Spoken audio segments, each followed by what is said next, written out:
Thomas Bach has enjoyed a lengthy Olympic career. He won fencing Olympic gold at the Montreal Olympics in 1976. After serving in various International Olympic Committee roles, he was elected as the 9th President of the IOC from 2013 to 2025. During that time, he presided over numerous host nation bidding processes, the first one being the 2022 Winter Olympics, that in 2013 was awarded to Beijing. He also oversaw the process that saw Milan Cortina announced hosts of the 2026 Winter Olympics. And he's confident that the Games will be a huge success. What are your expectations for this Winter Games? I think it will be a great Winter Games because Italy and the Italians are excited about winter sports. It will all happen in venues which have organized world championships, world cups, everything. And with experienced organizers and fantastic crowds on the other hand, so the emotions I think will go high, and this is what the sport and Olympic sport is about. On the other hand, it will also be an example on how to address the challenges of environmental protection, of climate change, in particular in winter sport, by having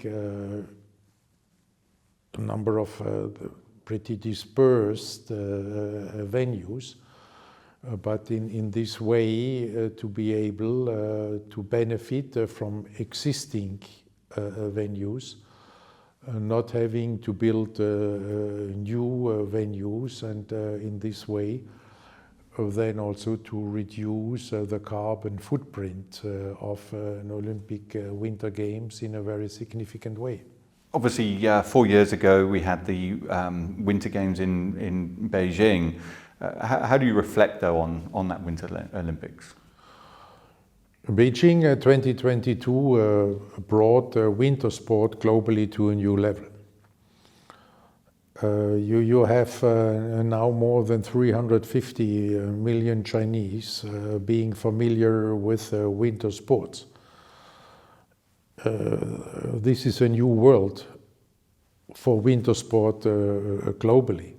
So in many respects, Beijing was setting an example there for a new development, for a new world of winter sports. I always said there was a winter sport before Beijing 2022, and there was one a much better, a much bigger, the winter sport 2022 after Beijing, and we all could experience this in a very good atmosphere.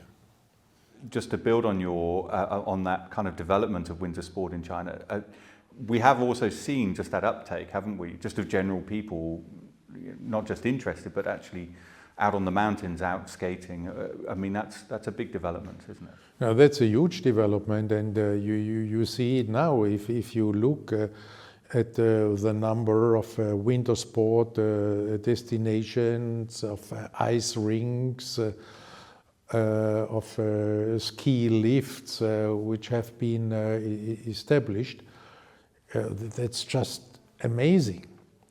It's just amazing, and how the Chinese people have embraced these winter sports and these Olympics. The Chinese people are great Olympic fans. We are very, very grateful for this, but that they were not only Olympic fans, that they became winter sports fans. That's really something amazing. And unfortunately, has not been respected by everybody, to say it diplomatically. in some parts of Europe or elsewhere, because there one or the other, in particular in Europe, considers to be winter sport a privilege for Europeans. And not accepting, that other parts of our globe can also and must have the opportunity to enjoy winter sports, and in this way to grow winter sports, to grow sports, and to promote the values of sport. Obviously, the success there also helped by medal success too. Do you see? We often see kind of the host Olympic organisers having continued success afterwards, maybe the following Olympics having even more medal success than at their home Olympics. What are your expectations perhaps around China and at that elite level and potential success in Italy going forward? But to come back to Beijing maybe for a moment, a major factor for making Olympic Games, be it summer or winter, successful is always a successful home team. Because this is creating the excitement in the country and is creating a lot of the Olympic atmosphere.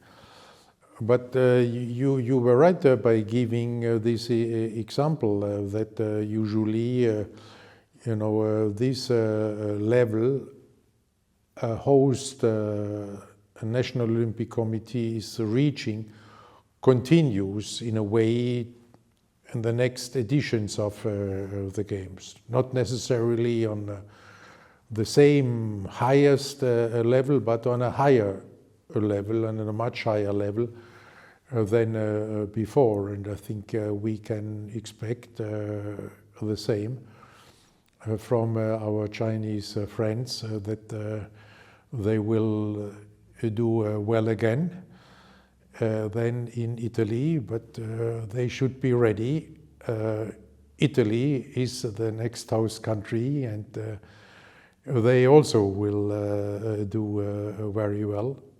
So when I said with Beijing we have a new level of winter sports, it means also we have a much tougher competition. Obviously the Olympics stand for peace, no conflict during the Olympic Games. How important still today is this concept? The Olympic Games have been recreated by Pierre de Coubertin at the time as a message of peace, by bringing people together in a peaceful competition.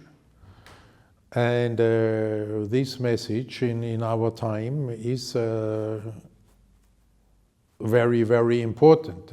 We should not say more important than ever, because we had the world wars in between and many wars, but it is extremely important in our time with the many confrontations.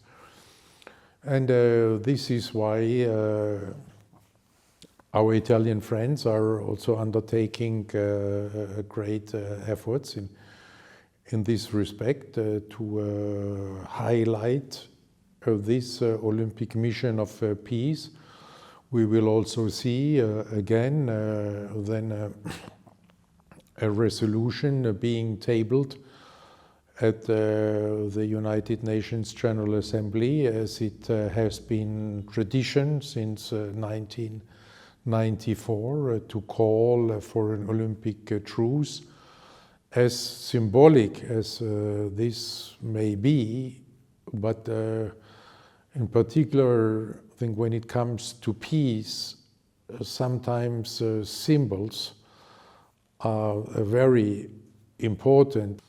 I hope, and I'm very confident, that these Olympic Winter Games, Milano Cortina 2026, will again send this message of the unifying and peaceful power of sport to the world.